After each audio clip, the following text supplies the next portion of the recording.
Julia Gaynor, who is our Senior Content Manager at Monster, will be hosting the webinar, and I'm going to hand it over to her now so she can introduce our panelists today. Julia?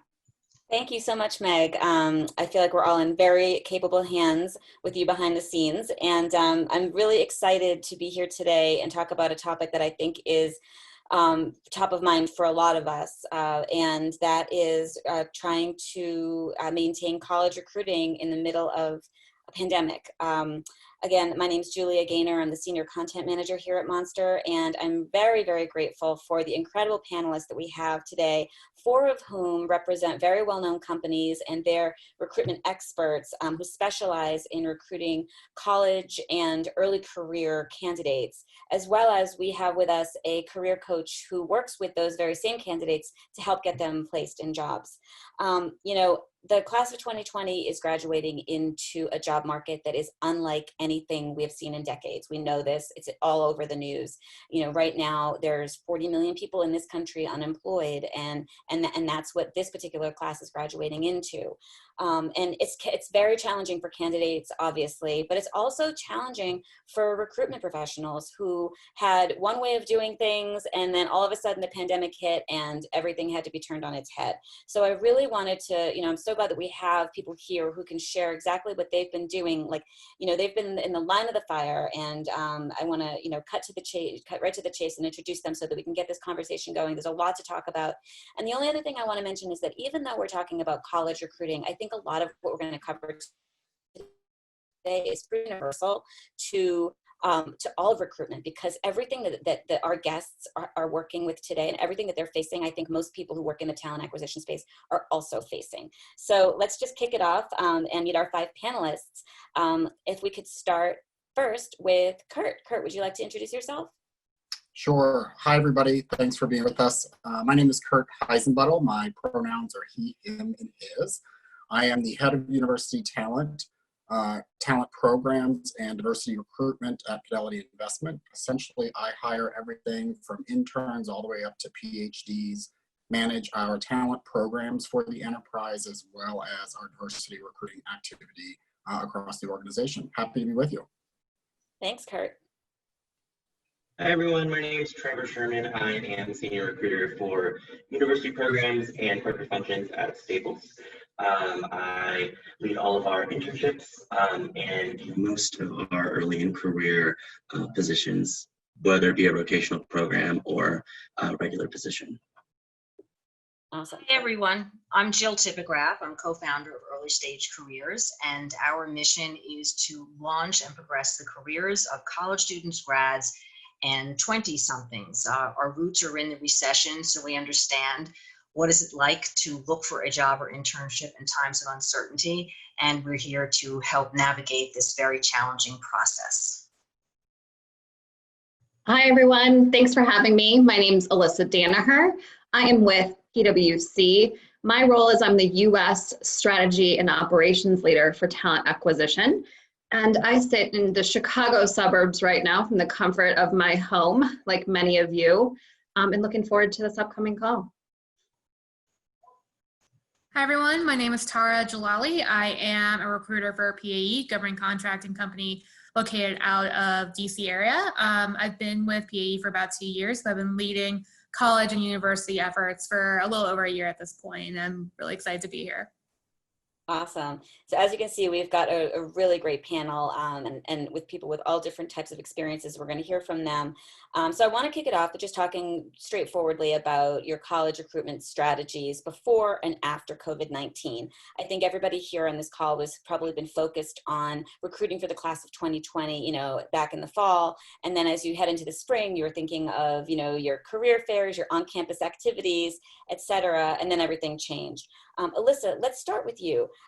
Was the shift to virtual recruitment, was that a big transition for PwC, and how did that kind of manifest in the wake of COVID-19? Sure. So ironically, yes. Was it a big transition? Was it a difficult time? Absolutely. But we had actually at PwC already started moving to a more virtual entry-level strategy. So as early as this fall, we actually had already put in place a strategy where all of our interviews and offer decisions were done remotely and virtually through our tools that we have. And we were able to successfully do that through the fall. And it was, since we had the best practices and the knowledge from that first phase in the fall, we were able to very successfully implement it again this spring and summer. And going forward, given the successes that we did have, we'll continue to do just that in a virtual way. We also, last fall, had already started moving from a on-site, we certainly have a presence, we had a presence at conferences and on campuses for entry-level talent, but we developed a strategy where we had wanted to broaden our reach of the talent pool to get a bigger talent pool with more diversity of experiences. So in order to do that, we started what we call a digital recruiting strategy, where we didn't step foot on a number of universities and we didn't step foot on conferences, yet we still used our employer branding and marketing to attract that talent to us. So we did a lot of that already, which was very helpful for when COVID hit. Now today, the biggest thing that we've had to change, because we were really already accustomed to this virtual model, is we changed our internship. So at PwC, for those of you that know, we're client serving. We have around 4,500 interns a summer. So our offices are closed. All of our people are working virtually right now. So what we did is we wanted to honor those interns, but we also wanted to make sure we were going to give them a very solid experience. So we moved that program to a 2-week program in July, 100% virtual. That program is no longer focused on client service work, but is focused on them and digitally upskilling themselves for those 2 weeks. So digitally upskilling themselves and also upskilling them in our line of service and preparing them for a full-time career ahead. We also, at that time, because we knew we would not be able to evaluate them like we typically do in a typical summer, we also already extended them full-time offers. So they're interning for us this summer, and they also, as of 2 or 3 weeks ago, have full-time 2021 and beyond offers in hand, just as a sign of our commitment. That's incredible, but that's a major, major shift, and something that I'm sure you had to do kind of in a very nimble way. Absolutely. Trevor, I think that you had mentioned when we spoke earlier that your internships programs, some adjustments had to be made as well. Could you tell us about that? Absolutely, yeah. So we had to make some pretty significant changes to our internship program, as I know a lot of companies have, but we wanted to remain committed to our interns and ensure that they felt like our promise to them when we made them the offer was truly honored. So we were really thinking through how can we change with the times, ensure that we are, being financially responsible in this uncertain environment, but also honor our promises that we had made to our interns. And what we came up with was shortening our program from 12 weeks to 8 weeks, as well as going to that virtual format. And the changes with that really came down to focusing on what our in-person program, what competencies, what themes does our in-person program really operationalize? And once we distilled those themes, things like social connectedness, constant engagement, soft skill development, we were able to take those themes and develop a virtual program that also embodied those themes just on a virtual format. Things like, Take a Break Tuesdays, where we have coffee chats with our interns for 30 minutes every Tuesday, where we're on video on a platform like Zoom. They're able to interact with each other, engage with each other in a way that's as close to face-to-face as possible. They'll have their own internal social media page. And then ensuring that we're still giving them that exposure to our executives, doing workshops, and making sure that our managers know to be extra vigilant in setting up meetings with them, setting up one-on-ones to ensure that they do feel connected to Staples and are able to be engaged with their work at all times. And I think that that's something we're going to focus on more in this webinar, is this idea of remote. Everything is remote, and we're going to come back to that in a few minutes. But before that, I just wanted to just see, Kurt, just kind of generally speaking, did your strategy have to change much at Fidelity, kind of from the fall into the spring, in terms of how your programs worked for both internships and also recruiting, entry-level workers from the Sure, yeah. Yeah, I think we're in a really good position. We're excited that our interns are actually joining us this coming Monday. So we have about 1,000 that will be with us this summer, all across the country, similarly to others, all virtual. So we're really excited that we can continue with the program offering for this summer. I would tell you that not only are we hiring, but we've taken advantage of the current climate and are increasing the volume of hiring that we're doing. And we've committed to hiring an additional 2,000 roles over the course of the year, Wow. particularly focused on serving our clients. And as the market goes up and down, so goes our volume in terms of the activity that we have. And not only are we committed to ensuring that our clients are receiving the kind of best support possible, but Fidelity's deeply committed to ensuring the safety and health of our associates as well. So we're balancing both of those given everything that's happening with the current COVID crisis. Yeah, and I think that's something that everybody is struggling with, whether you're hiring, new college grads or just having people re-enter the workplace. I think something we talk about virtual recruitment, virtual onboarding, it's a lot of video interviewing and technologies that not everybody is as familiar with. How do you feel that the actual, the students themselves, the new grads, and even your own teams are adjusting to this, Tara? How have you found some of the the candidates that you've been working with and even your teams? Are people adjusting okay to this kind of new way of doing things? Yeah, definitely not at first. So there were certainly some growing pains that we had with hiring managers that weren't necessarily used to video interviews, and that's something that we really pushed within the recruiting team, just because it's the next best thing compared to in-person interviews at this time. And that definitely took a little bit of getting used to, and some hiring managers still like it more than others. And I think we're trying to train them up a little bit and kind of have everyone be on the same page. But I think for the current climate, it's, like I said, the next best thing to in-person interaction. So we find it, highly important within the team. And something that I think people, has already been mentioned here is this idea of not having a campus presence. And that's a major shift. I think that it's a major shift that perhaps was coming anyway, but I'm kind of curious about how it impacted this year, because it's probably the first time there wasn't as much of an on-campus presence, maybe how you look into the future. Alyssa, I wanted to ask you about that first, of how you see, the lack of an on-campus presence from big companies like PwC, and how that's impacted how you can do your job, and, whether for the better or worse. Sure.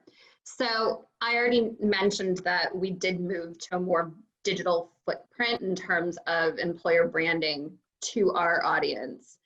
But with that being said, I think the biggest challenge and the biggest shift is that candidates do have to be more proactive. And that won't just be for PwC, but it'll be proactive just in their career search. They're very used to us showing up to them at conferences and on campus. And now they do have to do a little bit more work. So in this transition period, we also made some investments in employer branding and paid in social media, in our paid advertisements. And we also had to work quite significantly with career centers or conference organizers, more than we have in the past, to be honest. But the advantage to this is, given a digital footprint, is that you are broadening your pipeline and opening your pipeline up to see a more diverse set of candidates, whether it just be in underrepresented minorities or in different skill sets. It's actually a good thing that we've found, because we do have more access to candidates in this environment. But again, they have to do a little bit more work to find us. So now I think I want to bring in the other perspective, which is Jill. Jill, you work with, impending grads, new grads, recent grads, early stage career candidates. And from, can you speak from their point of view, how you think that this shift to a predominantly virtual recruitment, no campus visits, how easy it is for them to adjust to this, and what you think some of the challenges are, maybe for employers to reach the candidates that you know? These are such trying times, Julia, for young people to be looking for they're launching their careers, their first jobs.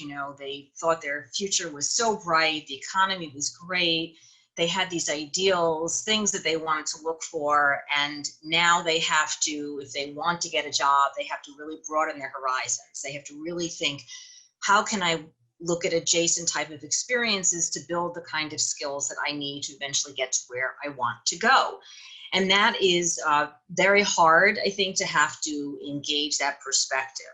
So I think what employers can do through this process, and of course they have to at the same time be honing their virtual recruiting skills, compassion, understanding that these young people have been hit with this harsh reality of what all of us are living with in terms of COVID-19 and how that is changing things. And the one thing that they could really help them with is some type of feedback or expectations. So, to be able to put tips on your career pages in terms of, the kinds of questions you might be asked, or you may be asked to do a project, kind of manage expectations ahead so there's less unknown for them. I think the other thing that young people are looking at, rightfully so, is how have employers embraced their employees during COVID-19? We've all read so many stories about companies that have, cut budgets in other areas in order to preserve employees. And I think that messages like that are really important from a branding perspective for companies to be able to present to others, so that if the situation were to occur again, might I be handled in a positive way by employers? And I think the other thing too is during the interview process, help the candidate be able to understand, are they a good fit? Should they not be moving further along in this process, rather than letting them think that they are a good fit? Maybe throw out a few ideas in terms of seeing how you can gauge their reaction, because that is just as important for a candidate to understand, I don't really know if this is right for me, and I think that I should move on. And I think that those are core areas, along with the culture, anything you can do to bring them into that culture. Sometimes if they go further along in the interview process, maybe they can speak with a younger employee and understand how they transitioned and they onboarded and how they're fitting into the culture. So those are a few ideas. Well, and you bring up a really, really good point, which actually we even have a slide for, which is employer branding. And this is a topic that I wanted to make sure that we covered. And you brought it up right away. I mean, this is something we all know. Everybody's looking at companies to see how they're responding to COVID-19. How are they treating their employees? How are they treating their customers? What are they doing safety-wise? How compassionate are they being? And so I would love to kind of understand how some of you have dealt with this. And had to do with it so quickly. Kurt, has Fidelity kind of taken any type of proactive stances that candidates might be able to be aware of as they consider working for you? Any programs or kind of things that you've been doing there in reaction to COVID-19 in terms of employer branding? Yeah, our employer brand, I think we have a pretty kind of solid foundation with that. We haven't changed our approach to how we're talking to the market. But if I think about Fidelity's commitment to our customers and ultimately to our associates who are caring for our customers and our clients, I think nothing kind of embodies who Fidelity is more than the way in which the organization has responded to COVID-19, both from how we've been taking care of the associates in the organization and also our clients. As far as its kind of ripple effects to campus, I think we are largely waiting for our campus partners to give us some direction around what their environment is going to look like for the fall. And depending on what we hear from them, that may change how we approach our branding and marketing efforts, depending on what the current situation of the campus climate will be come fall recruiting season. So it's more of an individualized approach, kind of school by school at this point, as we're waiting for more direction from the universities. Okay.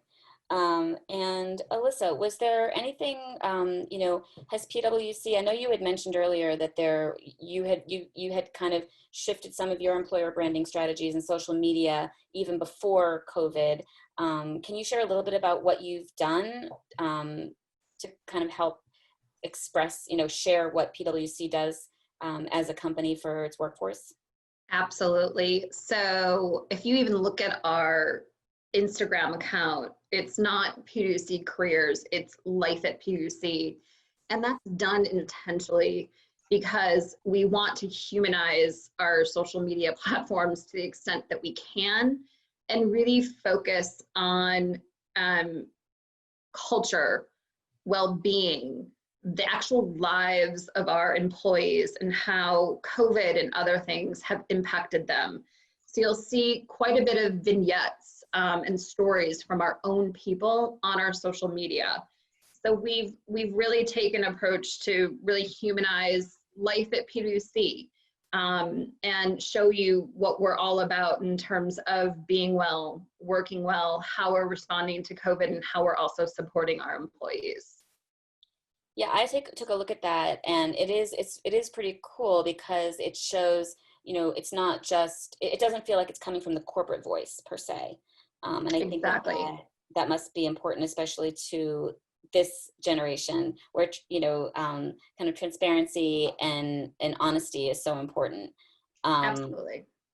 Trevor, at Staples, what how are you kind of approaching the way you present what's happening? Especially, I mean, you're, of all of our panelists, the only one with a real, your brand actually has a public facing interaction, you have stores. How are you kind of communicating what you're doing from a safety perspective and things that I'm sure are important to any candidate that's considering working for you, whether they're working at corporate or in a store? Yeah, we've been really transparent from the very beginning, letting our interns know that, from the time, we aren't accepting visitors on campus right now. Most of us are working from home.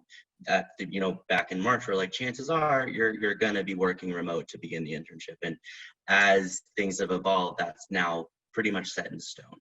I think what I've been trying to accomplish in my communications with our interns about what we've been doing for safety is really emphasizing the fact that we truly care about our employees or our associates as we refer to them. In the way I communicate with our interns, showing that I'm there for them, I care about them, and allowing that more to speak for itself versus kind of listing off the different things that we do. I think we do a really good job of allowing actions to speak a lot greater than words at Staples, just across the board. And I think in this situation, it's no different. And I think I want to go back to a topic that we've already been at, and I'm even going to reverse the slide, which is this notion of everything being remote, right? And there's remote recruiting. We really kind of talked a bit about that aspect of things, but especially for this demographic, the idea of remote onboarding, this, for a lot of people, this is going to be their first jobs. And so this is kind of a two-part area that I'd love to hear from, almost all of you, or pretty much all of you on this, which is, how are you able to successfully onboard these, these early career candidates, early career employees in a completely remote way, and create some type of a sense of community that they can feel, and a sense of belonging, which often happens, in that kind of, that face-to-face connection that they can have with their boss and with their colleagues. And so Tara, I know you're right now, a lot of your internships are getting underway, and what are you doing at PAE? And I know you have a lot of government contracts, so you have a lot of different customers, I'm sure, but to sort of help your candidates be able to acclimate to a completely remote work experience. Yeah, it's definitely, I think the one thing that we do is that we communicate to our candidates like, hey, we're all kind of learning this at the same time. So it's not just new for you, it's a little bit new for us. A lot of our onboarding experience is already done online. So that was a little bit easier than we anticipated. It was nice to already have some practices in place. But as far as making sure they feel connected and feel like they're part of a community, at least for like our full-time hires, we make sure that they have virtual meetings set up with their hiring managers and with the team that they'll be part of, just so they can get those conversations going and they can actually feel like they're contributing to a team. For our interns, we've actually set up a online intern Facebook group. So we add all of them within the first couple weeks of the program, and they get to kind of bond that way. So we're kind of just taking advantage of technology as we see fit and rolling with it. And Alyssa, what is PwC doing in this way to create kind of a sense of community and to help with the remote onboarding? Sure, and similar to Tara, we're really trying to create small group virtual relationships.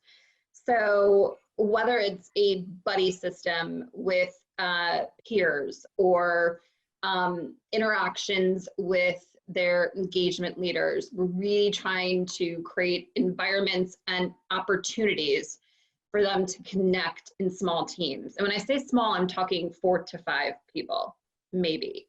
And again, we are proactively carving out time during their onboarding experience in order to do just that.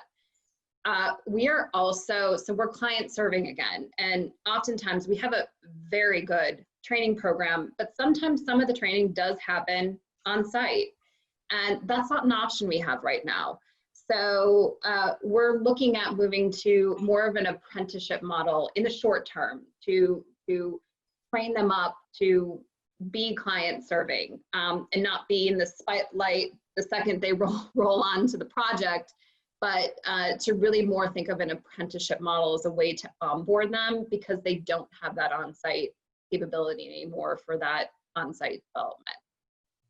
And Kurt, Fidelity is kind of a similar model as PwC in terms of a company and your client, a lot of client services, and you're bringing people on. A lot of, I think you have MBA, candidates that come in as well as undergrad candidates. And how are you approaching that at Fidelity again for that sort of onboarding and maybe even upskilling to some extent, because not everybody arrives with the exact skills that you need to do the job that you require? Yeah, I think it depends on whether we're thinking about internships or full-time. We approach both of those a little bit differently. Mm-hmm. In terms of our interns, part of it is around making sure we give them a true sense of who we are as an organization. So that's both what is the work, who are we as an organization, and the people that you'll have the opportunity to connect with. And then creating a community within the community of interns themselves. So it's kind of those three legs of the stool. I think what is important for us is making sure that the things that we hold dear around the program when it was happening face-to-face, we have found ways to deliver those virtually. So as an example, part of the organization is deeply committed to the communities in which we're situated. So community service is a really important part of our DNA. So we have found ways for our interns to still participate in that activity, even though they will be doing it from their home, but as a way for us to ensure that kind of commitment to the organization and so that they understand who we are at our core. So it's about being really creative in terms of solutioning and not letting go of the things that are important to the organization's DNA. And Jill, I want to get your take on this, because this is something that I think when we think of Generation Z, we think of them as being completely digitally savvy, and perhaps this is not a big deal to be remotely onboarding and working from home. But do you see any challenges employers may face, and any types of advice you would give any of our panelists in terms of how to kind of get the most out of these early career candidates who don't even have as much experience working in an office, never mind working from home for the first time? Yes, I think the first thing we all have to be sensitive to is how all of us are tired of doing everything virtually. And that's something that we've been dealing with our clients in terms of understanding how will the internship manifest itself and what can they get out of it. And their memory is very short. So they're thinking, oh, I just had 8 weeks of dealing with this, finishing college or finishing, my semester, and will this be like that? They're very appreciative of the opportunity that's about to be in front of them, but I think employers could really help them to kind of explain to them how they've shaken it up, how it's going to vary, how there are going to be individual, virtual meetings versus group meetings. There are going to be structured times when there will be recreational activities, there will be group lunches, there will be virtual coffees, there will be all the interactive things, and that they're going to find ways to integrate people. Because I think one of the things that we've heard from our clients is how passive the experience was being in college with everything going in terms of virtual learning. And so to explain to them that it won't be passive, that there will be interactions and they will be contributing, I think that will be very exciting for them.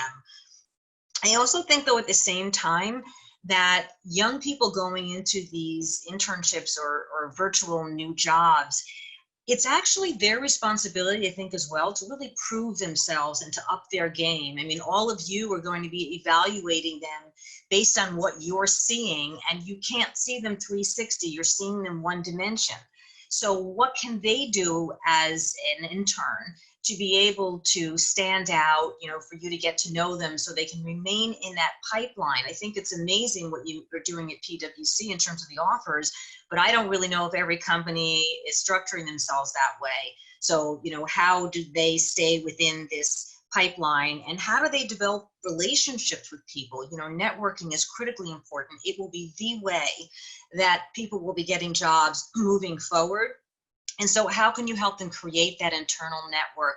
First with their peers. They're used to having all these intern meetings, these lunches, these, group outings. And then how do they develop relationships with those who are their managers and maybe executives, so they get a better sense of the company? So they end up being ambassadors for you as they go back, to their campuses, and making sure that they're building skills, which I think a lot of companies are, in their project work this summer, because that's what they're also concerned about. Am I going to have something that's tangible, a deliverable that I'm going to be able to talk about with future employers in terms of the work that I did this summer as an intern? It wasn't just a learning initiative.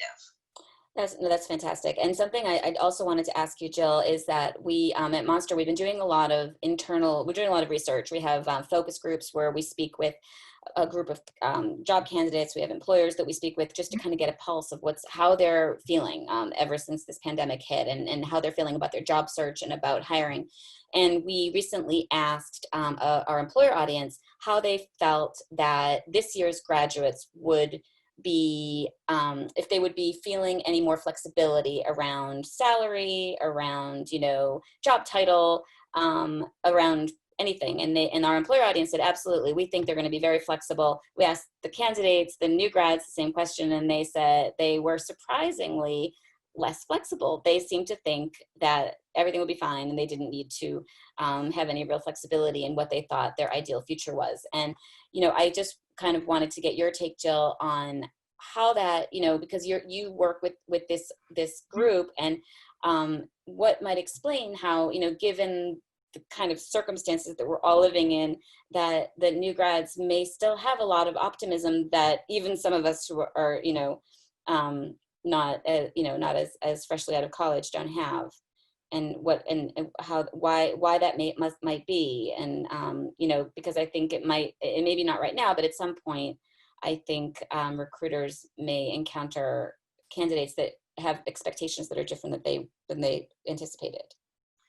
I think employers are already experiencing that. I think that a lot of these young grads are still idealists, and I think all of us, in terms of our careers, that we've maybe had zigzags, and that we've been persevering. And this is a generation that really hasn't had a lot of bumps in their lives.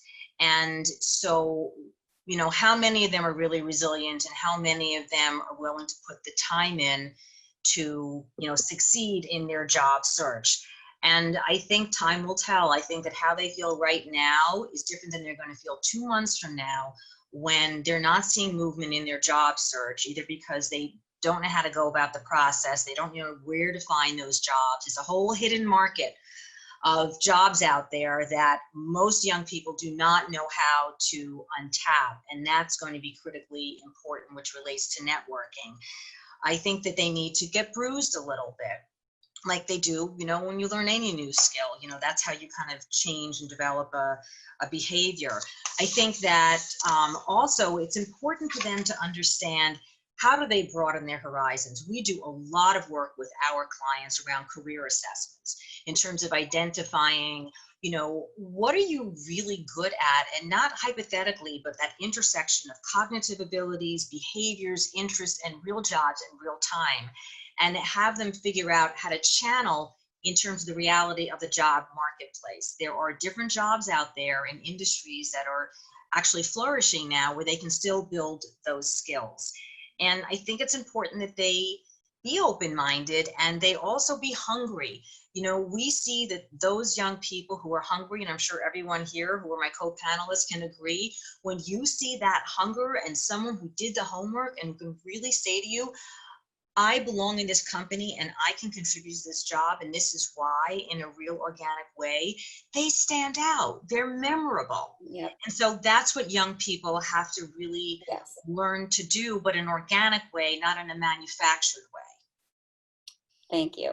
So we're coming to the end of the time for the panel, and I just got pinged that we have a ton of questions. So I'm going to move to my last question, which I would love for all of you to quickly answer, which is basically, so we've talked a little bit about, you know, before COVID, during COVID, and now I want to kind of move ahead into the fall in 2021 recruitment, and just get a sense of what you think it's going to look like in the fall and into next year. And I know nobody has a crystal ball and there's a lot of moving parts, but you know, maybe we can start with you, Tara, how you feel that your recruitment is going to look into the fall and for trying to get the class of 2021. Yeah, I definitely think we're going to continue using the virtual interviewing practices that we've kind of developed, whether if it's video or whatever kind of other method that works for the hiring manager. But I think previously we relied a lot on just like phone interviews for at least, you know, interns or candidates at distance. But I think we're going to definitely expand those capabilities a little bit more. Great. Trevor?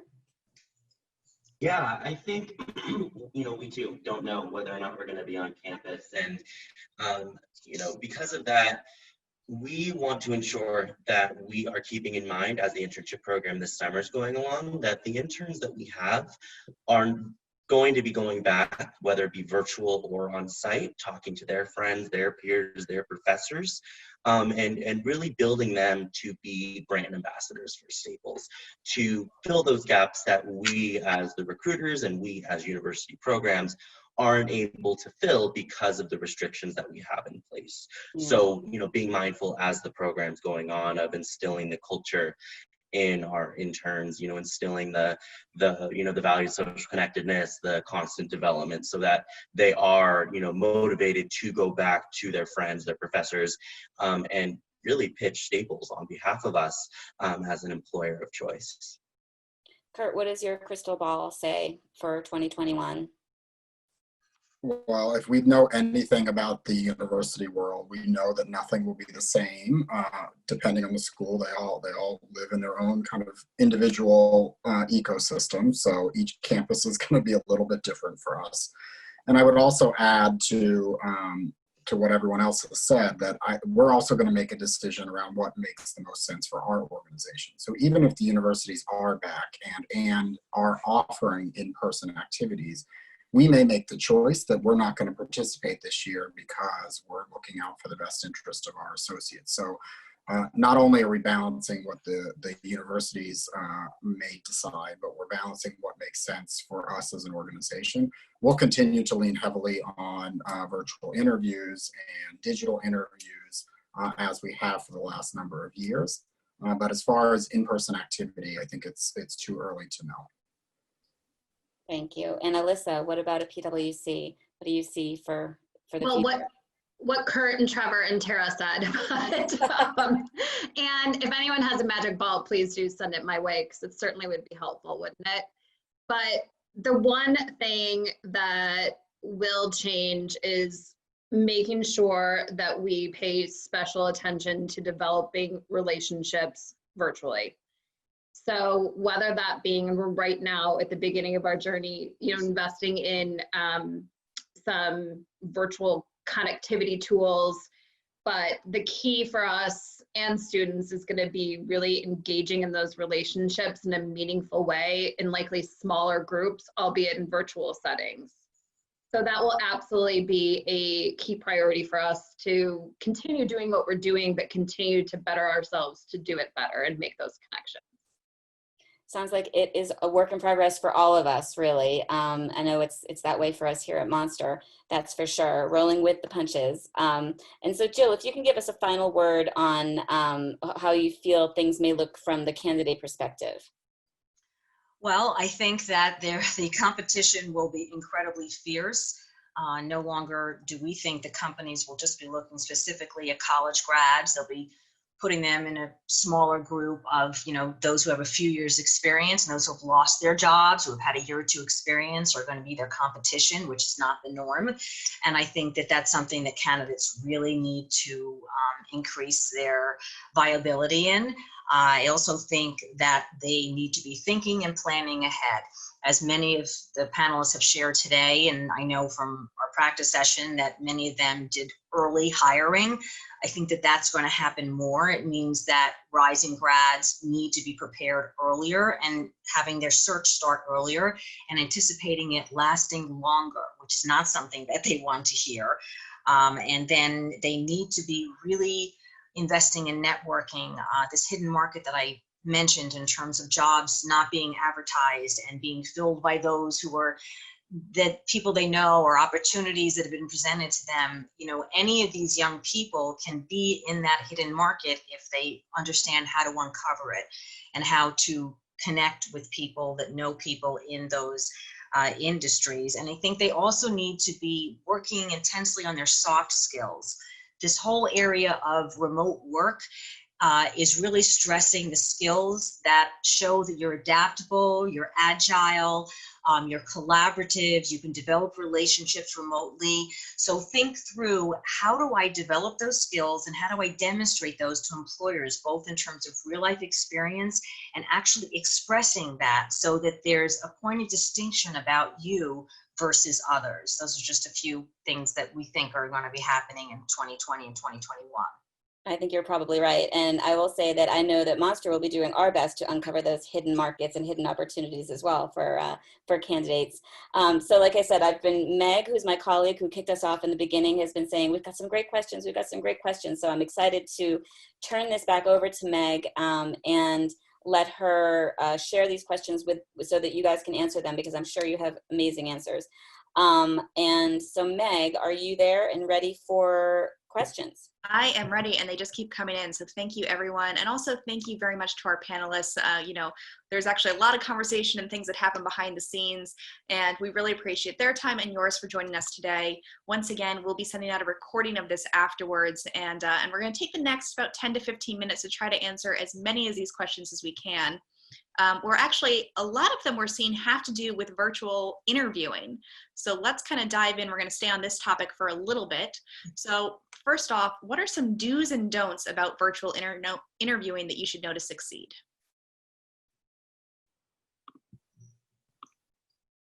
I can take this. So from an employer's lens, some do's is test, test, test. So if you've never done it before, make sure that you do plenty of mock interviews from multiple because all of us have different meeting technology, virtual meeting technology, right? So, we did quite a significant amount of testing before from a coffee shop, that may not be an option this fall, but from a grandparent's basement. So just make sure whatever tool you are using can stand up in any environment that you may predict an entry-level hire may be in. Also, patience, and really making sure that you reinforce to your interviewers, especially, that this virtual environment, there could be hiccups. And we should expect them, we should accommodate for them, and we should not consider any of those hiccups or Wi-Fi issues as part of a hiring decision. So it's really those two things that I think of are the most important when moving to this environment. That's a great point. And here's a quick follow-up question for that. Is anyone going to be doing in-person interviews? And if not, do you think you'll ever bring them back? I think it's too early. I would respond to that. I think it's too early to say kind of what we will be doing. I can tell you that for sure we will bring back in-person interviews. I think the level of the associate that we are hiring will largely dictate whether video is the right medium or whether we should have in-person conversations. So I do see those coming back eventually for sure. I would say from PwC, I don't exactly know. They're not going to be coming back unless we have a major shift in our entry-level hiring. We've had quite success at our quality in our hires and our quality in the decisions we've been making have continued to be just as strong as when we did them in person. I think we're also seeing the same thing when we interview experienced candidates. But with that being said, you know, when offices are open and it's safe for individuals to be in offices, you know, we will likely consider interviews continuing to be virtual, but perhaps, you know, especially if it's important for connections, if an individual has an offer or recently accepted an offer, give them an opportunity to come into the office at a certain point in time before they start, so they do have that level of comfort. But it likely won't be in the form of an interview. But it is a little bit too early to tell. But I don't necessarily think that they will come back. Definitely not anywhere near to what we did in the past for experienced recruiting. I think I'll just chime in because we do a lot of content around video interviewing, and what we've been finding is that where video interviews used to be a really great screening tool that many companies were using because of the COVID pandemic, and now they're being used for more than just a basic screening. Just like what you're saying, Alyssa, I think a lot of companies are considering using them in a more long-term fashion. So anyway, that really reflects what we're hearing at Monster as well. One thing, can I just add, Julia, about the video is that I think that we're seeing a combination of artificial intelligence being used with the video. So more projects, more collaboration. I think we're also going to be seeing that on the fly, employers might be kind of doing a little testing on the video interview to see how they think on their feet. And I think that's something that young people need to practice in terms of how can I think proactively on my feet in the moment as opposed to just kind of studying something and repeating it. Great. Now, recruiters might be really familiar with video interviewing now, but how do you help hiring managers be comfortable with hiring people without an in-person interview? Any takers there? I can take that one. I think what we've seen success with is, demonstrating, that we understand the questions that they would want to ask in an in-person interview, and partnering with them to, help assess and figure out what information they would want to know to make a hiring decision, across the board, whether it be in person or virtual. And then, once we're able to gather that information from that virtual setting, at that point, they should have that decision ready to go. And so, partnering closely with them, making sure that, the information that they need to make that decision is reflected in the questions that are being asked in that virtual interview. That's a great point. All right, let's switch topics a little bit here. What advice would you give to organizations just beginning to embark on a graduate development program? I can tackle this.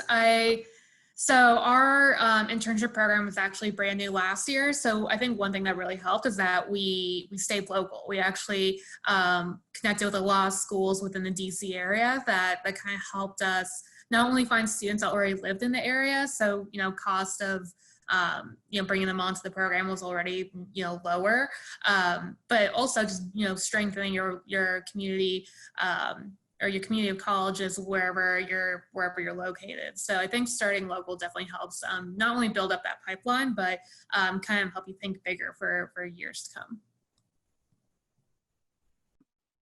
Great. And this kind of piggybacks off of that. How do you plan to target candidates as we go more virtual? So campus to campus, functional discipline, diversity organizations. What's your current approach?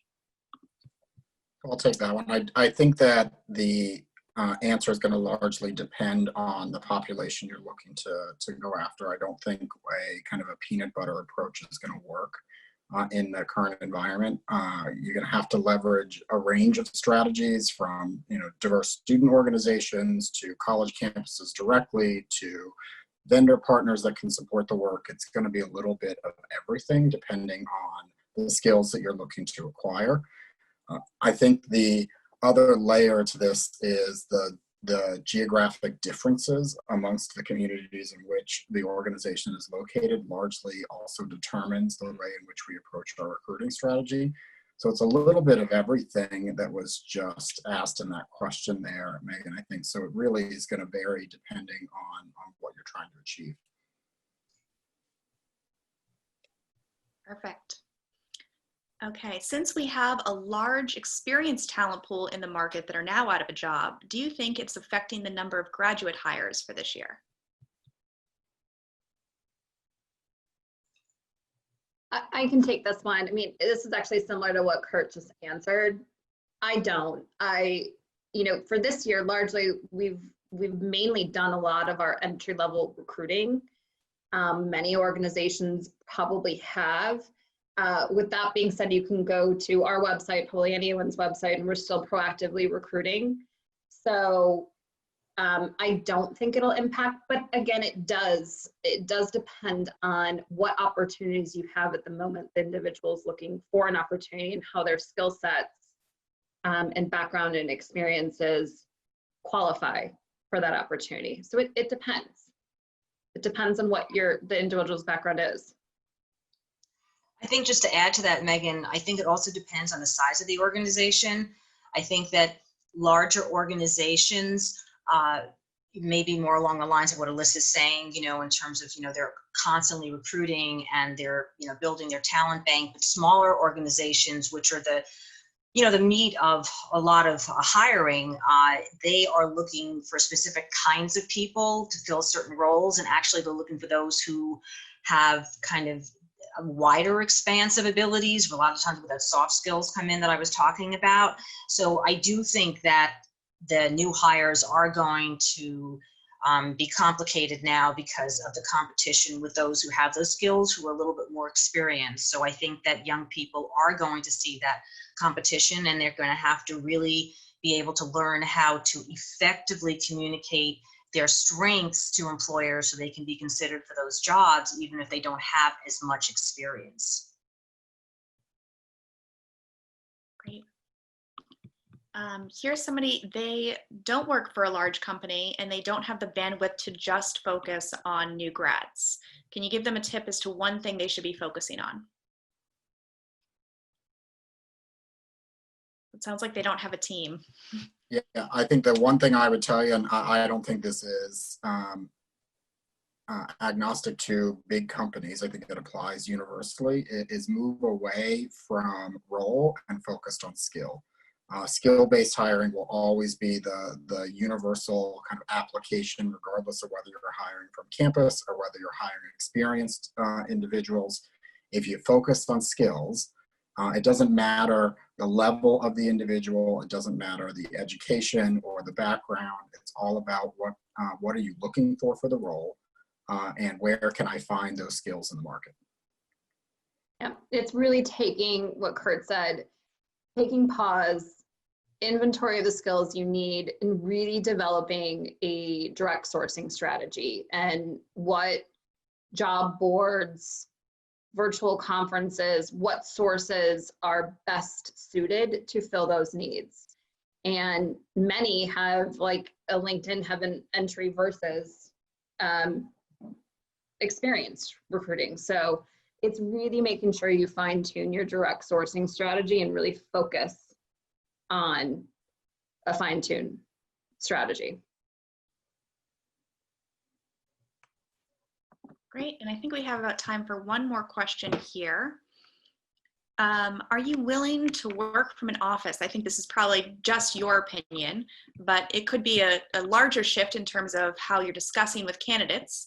But would you be willing to work from an office when the pandemic is over? I can't wait to work from an office when the pandemic is over. How's that? That's very fair. I think that there is definitely appeal of working from home in the beginning, at least for me. That appeal is fading over the weeks here. I do think it's a personal choice too. I think a lot of firms you will see, you know, offices may open, but they'll probably have a phased back approach, and it'll also be based on your comfort level. That's certainly PwC's approach.